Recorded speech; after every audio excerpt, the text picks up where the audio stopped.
ನೀವು ಮೊದಲ ಬಾರಿ ಮೇಯರ್ ಆದಾಗ ಒಂದು ರಾಜ್ಯ ವಿರೋಧಿ ಒಂದು ನಿಲುವನ್ನ ನೀವು ತೆಗೆದುಕೊಳ್ತೀರಿ ಬೆಳಗಾವಿ ಮಹಾನಗರ ಪಾಲಿಕೆಯಲ್ಲಿ. ನೀವು ಬೆಳಗಾವಿ ಮಹಾರಾಷ್ಟ್ರಕ್ಕೆ ಸೇರ್ಬೇಕಂತ ಟರಾವ್ ಪಾಸ್ ಮಾಡುವಲ್ಲಿ ಬಹಳ ಪ್ರಮುಖ ಪಾತ್ರವನ್ನು ವಹಿಸ್ತೀರಿ. ಏನದು ಕತೆ ಅಂತ ಹೇಳಿ? ಏನಾಯ್ತು, ಕಳೆದ 40-50 ವರ್ಷದಿಂದ ಇಡೀ ಯಾರ ಮಹಾರಾಷ್ಟ್ರ ಏಕೀಕರಣ ಸಮಿತಿದಿಂದ ಆರಿಸಿ ಬರ್ತಾರೋ ಮೇಯರ್ ಆಗ್ತಾರೋ ಅವರು ಒಂದು ಪ್ರತೆ ಇತ್ತು. ಫಸ್ಟ್ ಕೌನ್ಸಿಲ್ ಮೀಟಿಂಗ್ನಲ್ಲಿ ಈ ಠರಾವನ್ನು ಮಾಡ್ಬೇಕಂತೇಳಿ ನಾನು ಅಪಕ್ಷ ಅಂತ ಹೇಳಿ ಆರಿಸಿ ಬಂದಿದ್ದೆ. ಬಟ್ ಅಲ್ಲಿ ಸಭಾಗೃಹದಲ್ಲಿ ಮಹಾರಾಷ್ಟ್ರ ಏಕೀಕರಣ ಸಮಿತಿದ ಒಂದು ಪವರ್ಫುಲ್ ಕಾರ್ಪೊರೇಟರ್ಸ್ ಇದ್ರು.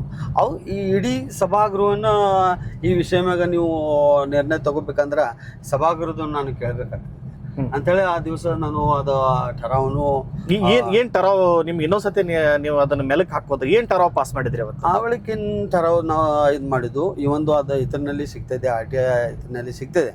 ಆ ಠರಾವ್ನಲ್ಲಿ ಏನು ಹೇಳಿದ್ದೆ,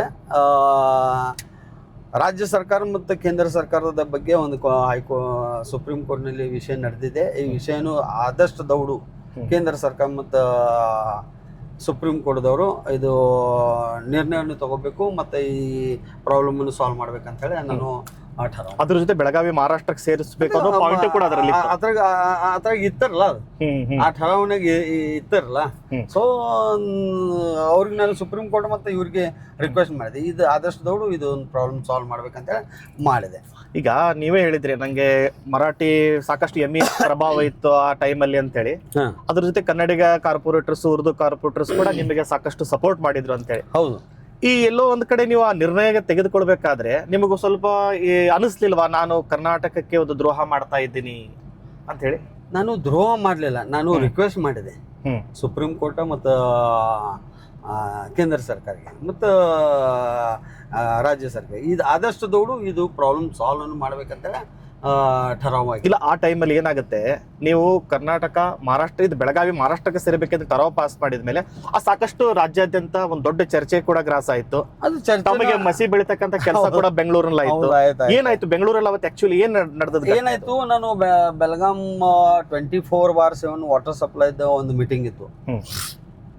ಆ ಮೀಟಿಂಗ್ ಸಲುವಾಗಿ ನಾನು ಬೆಂಗಳೂರಿನಲ್ಲಿ ನನ್ನ ಮಿತ್ರ ಆದಂಥ ಸುನೀಲ್ ಬಾಳೆಕುಂದ್ರಿ ಮತ್ತು ಶಿವಾಜಿ ಸುನ್ಕರ್ ಇವರೆಲ್ಲರೂ ನಾವು ಆ ಮೀಟಿಂಗ್ ಅಟೆಂಡ್ ಆದಾಗ ಹೋಗಿದ್ದೆ. ನನಗಿಷ್ಟು ದೊಡ್ಡ ಇದು ಆಗ್ತೈತಿ ಮತ್ತು ಕರ್ನಾಟಕದಲ್ಲಿ ಇದೊಂದು ಹಿಂಗೆ ಆಗ್ತೈತಿ ಅಂತೇಳಿ ನನಗೇನು ಇದರಲ್ಲಿ ಇದ್ದಿರಕ್ಕಿಲ್ಲ. ಸೊ ಸಡನ್ಲಿ ವಿಧಾನ ಭವನ್ ಇದರಲ್ಲಿ ನನಗೊಂದು 100 ಮಂದಿ ಬಂದು ವಿಧಾನಸೌಧದಲ್ಲಿ ನೂರಾರು ಮಂದಿ ಬಂದು ಕರಿ ಬಣ್ಣನ ಹಚ್ಚೆ ನನಗೆ ಹೊಡೆದ್ರು ಬಡದ್ರು ಎಲ್ಲ ಆಯ್ತು.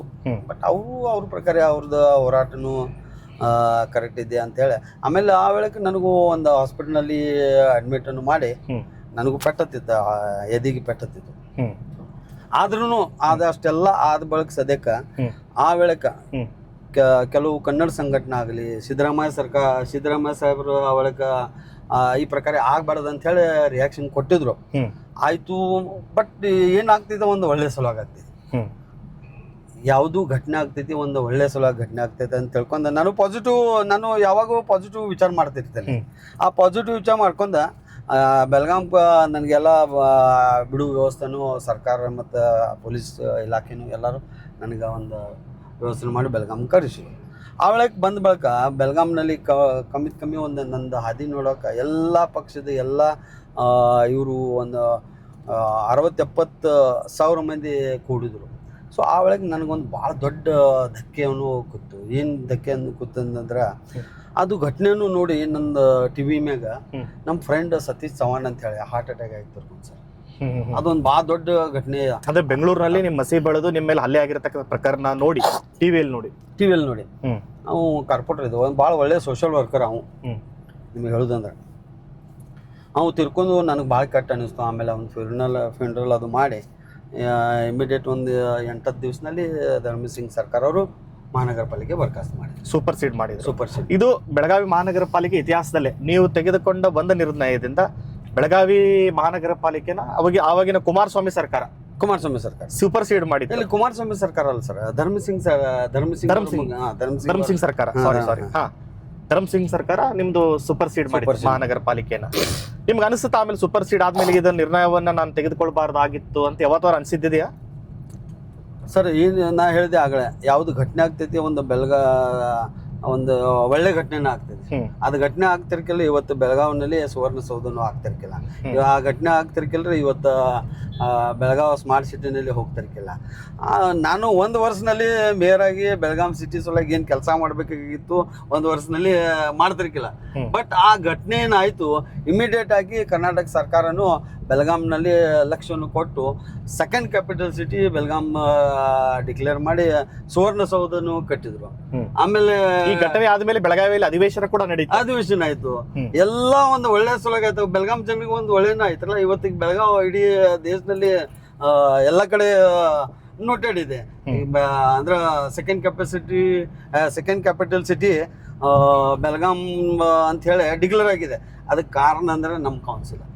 ಅದಕ್ಕೆ ಕಾರಣ ಅಂದ್ರೆ ನಾ ಥ್ಯಾಂಕ್ಸ್ ಅಂತ ಹೇಳ್ತೀನಿ ನಾ ರಕ್ಷಣಾ ವೇದಿಕೆದವ್ರದ್ದು. ಯಾಕಂದ್ರೆ ಅವ್ರಿಗೆ ಆ ಪ್ರಕಾರ ಮಾಡ್ತಿರ್ಕಿಲ್ಲ, ಸುವರ್ಣಸೌಧ ಆಗ್ತಿರ್ಕಿಲ್ಲ, ಸೆಕೆಂಡ್ ಕ್ಯಾಪಿಟಲ್ ಸಿಟಿನೂ ಆಗ್ತಿರ್ಕಿಲ್ಲ. ಇಲ್ಲ ಅದಾಯ್ತು, ಅದು ಒಂದು ಸೈಡ್ ಇಡೋಣ. ಇನ್ನೊಂದ್ಸತಿ ಅದೇ ವಿಷಯನ ಮೇಲಕ್ಕೆ ಹಾಕ್ಬೇಕಾದ್ರೆ ಏನು ನೀವು ಒಂದು ಒತ್ತಡಕ್ಕೊಳಗಾಗಿ ಒಂದು ನಿರ್ಧಾರವನ್ನ ತೆಗೆದುಕೊಂಡ್ರೆ ಇವತ್ತು ಮಹಾನಗರ ಪಾಲಿಕೆಗೆ ಒಂದರ ಅನ್ಸಿದ್ದಿದೆ, ಅಯ್ಯೋ ನಾನು ಇದು ತಪ್ಪು ಮಾಡಬಾರ್ದಾಗಿತ್ತು, ನಾನು ಕರ್ನಾಟಕ ಏನು ಮಹಾರಾಷ್ಟ್ರ ಸೇರ್ಬೇಕು ನಿಲುವು ತೆಗೆದುಕೊಳ್ಬಾರ್ದಾಗಿತ್ತು, ಯಾವುದೋ ಒಂದು ಒತ್ತಡಕ್ಕೆ ಒಳಗಾಗಬಾರ್ದಾಗಿತ್ತು ಅಂತ ಹಂಗ ಅನಿಸ್ತಾ ಇಲ್ಲ ಅಂತ ನಿಮ್ಗೆ 2-3 ಸಲ ಹೇಳಿದೆ. ನಾನು ಪಾಸಿಟಿವ್ ತಗೋತೇನೆ. ಆ ಪಾಸಿಟಿವ್ ವಿಷಯದಾಗ ಯಾವ ಘಟನೆಗಳು ಆಗ್ತಿರ್ತಾವೋ ಹಂಗಾಯ್ತು ಅಂತೇಳಿ ಪಾಸಿಟಿವ್ ಆಯ್ತು. ಆದ್ರೆ ಆ ಘಟನೆ ಸಲುವಾಗಿ ಚಲೋನ ಆಯ್ತಲ್ಲ. ನನಗೂ ಇಡೀ ದೇಶದಲ್ಲಿ ಗುರುತಾಯ್ತು. ನಮ್ಮ ಬೆಳಗಾಂ ಸಿಟಿ ಡೆವಲಪ್ಮೆಂಟ್ ಅದು ಪಾಸಿಟಿವ್ ಆಯ್ತು. ಆಮೇಲೆ ಏನಾಯ್ತು? ಆಮೇಲೆ 2006ರಲ್ಲಿ ಮಹಾನಗರ ಪಾಲಿಕೆ ಸೂಪರ್ ಸೀಡ್ ಆಯ್ತು. ಸೂಪರ್ ಸೀಡ್ ಆದ್ಮೇಲೆ ನಿಮ್ದು ಇಡೀ ಮಹಾನಗರ ಪಾಲಿಕೆ ಸೂಪರ್ ಸೀಡ್ ಆದ್ಮೇಲೆ ಮತ್ತೆ ವಾಪಸ್ ಎಲೆಕ್ಷನ್ ಏನೋ ಆಯ್ತು ಕಾಣಿಸುತ್ತೆ. ಆಮೇಲೆ ಇಲ್ಲ, ಆ ಬಳಿಕ 2007ನಲ್ಲಿ 2007ನಲ್ಲಿ ಒಂದು ಎಲೆಕ್ಷನ್ ನಾನು ಮಾಡಿದೆ ಕಾರ್ಪೊರೇಷನ್. ಆಮೇಲೆ ವಾಪಸ್ ಎಲೆಕ್ಷನ್ ನಿಂತ್ರ ಇಲ್ಲ ಅಂತ ಹೇಳಿ ಎಲೆಕ್ಷನ್ ನಿಂತಿರಲ್ಲ, ಕಾರ್ಪೊರೇಷನ್ ಎಲೆಕ್ಷನ್ ನಿತ್ಯ. ಆ ವೇಳೆಗೆ ನಮ್ಮ ಬೆಳಗಾಂದ ಒಂದು 4 ಸಲ ಮೇಯರ್ ಆದಿದ್ದಂತ ಸಂಭಾಜಿ ಪಾಟೀಲ್ ಅವರು ಇದ್ರು. ಅವ್ರ ಅಗೇನ್ಸ್ಟ್ ನಾನು ನಿಂತಿದ್ದೆ. ಅಲ್ಲೇ ನಾನು ಸೋತೆ. ಬರೀ 86 ಓಟ್ಲೇನು ಸೋತಿದೆ. ಆಮೇಲೆ ಏನಾಯ್ತು, ಇಮಿಡಿಯೇಟ್ ಅದು ಕಾರ್ಪೊರೇಷನ್ ಎಲೆಕ್ಷನ್ ಆದ ಬಳಿಕ ಇಮಿಡಿಯೇಟ್ MLA ಎಲೆಕ್ಷನ್ ಬತ್ತ, ವಿಧಾನಸಭಾ ಎಲೆಕ್ಷನ್ 2008ರಲ್ಲಿ. ಸೊ ಆ ವೇಳೆಗೆ ನಾನು ನಾರ್ತ್ ನಲ್ಲಿ ಮಹಾರಾಷ್ಟ್ರ ಏಕೀಕರಣ ಸಮಿತಿ ವತಿಯಿಂದ ಅಭ್ಯಂತರಾಗಿ ನಿಂತಿದ್ದೆ. ಆ ವೇಳೆಗೆ ಸದ್ಯಕ್ಕೆ ಭಾಳ ಕಡಿಮೆ ಮಾರ್ಜಿನ್ ನಲ್ಲಿ ಬಿದ್ದೆ. ಬಟ್ ನಾನು ಅದೆಲ್ಲ ನೋಡಿದೆ. ಈ ಪಾಲಿಟಿಕ್ಸ್ ಏನದು ಇದೆಲ್ಲ ಕೆಲಸ ಮಾಡ್ತಿದ್ದಾಗ ಈ ಎಲ್ಲ ಪಾಲಿಟಿಕ್ಸ್ ಆಗಲಿ ಎಲೆಕ್ಷನ್ ಆಗಲಿ ಇದೆಲ್ಲ ಮಾಡ್ತಿದ್ದಾಗ ನಮ್ಮ ಗಲ್ಲಿನಲ್ಲಿ ಸಾಕಷ್ಟು ಈ ಸೀನಿಯರ್ ಸಿಟಿಸನ್ ಇದ್ದಾರೆ. ಬೆಳಗಾಂನಲ್ಲಿ ಸಾಕಷ್ಟು ನನ್ನ ಫಾಲೋವರ್ಸ್ ಇದ್ದಾರೆ. ಅವರೆಲ್ಲ ದೊಡ್ಡ ಮಂದಿ ಇದ್ದಾರೆ. ಅವ್ರು ನಂಗೆ ಕರೆದು ಹೇಳಿದ್ರು, ಮೋರೆಯವರ ನೀವು ಇದೆಲ್ಲ ರಾಜಕೀಯ ಬಿಟ್ಬಿಟ್ರಿ, ಇದು ನೀವು ನಿಮ್ದೇನು ಮೊದಲಿಂದೇನು ಸೋಷಲ್ ಕೆಲಸ ಇದೆಯಲ್ಲ ಅದು ಕಂಟಿನ್ಯೂ ಮಾಡಿರಿ. ಆದ್ರೆ ನಾ ಕಾರ್ಪೊರೇಟರ್ ಇದ್ದಾಗ ಸದ್ಯ ಮೇಯರ್ ಇದ್ದಾಗ ಸದ್ಯಕ್ಕೆ ಯಾವಾಗೂ ನಾನು ಸೋಷಲ್ ಕೆಲಸ ಬಂದ್ ಮಾಡಿಲ್ಲ. ಆಮೇಲೆ ನಾನು ತಿಳ್ಕೊಂಡೆ ಇದೇನು ಸರಿಯಲ್ಲ ಅಂಥೇಳಿ ನಾನು ಸಾವಕಾಶ ರಾಜಕೀಯ ಇದ್ರ ಬಾಜುಗೆ ಬಂದ ಸೋಷಲ್ ಕೆಲಸ ಸ್ಟಾರ್ಟ್ ಮಾಡಿದೆ.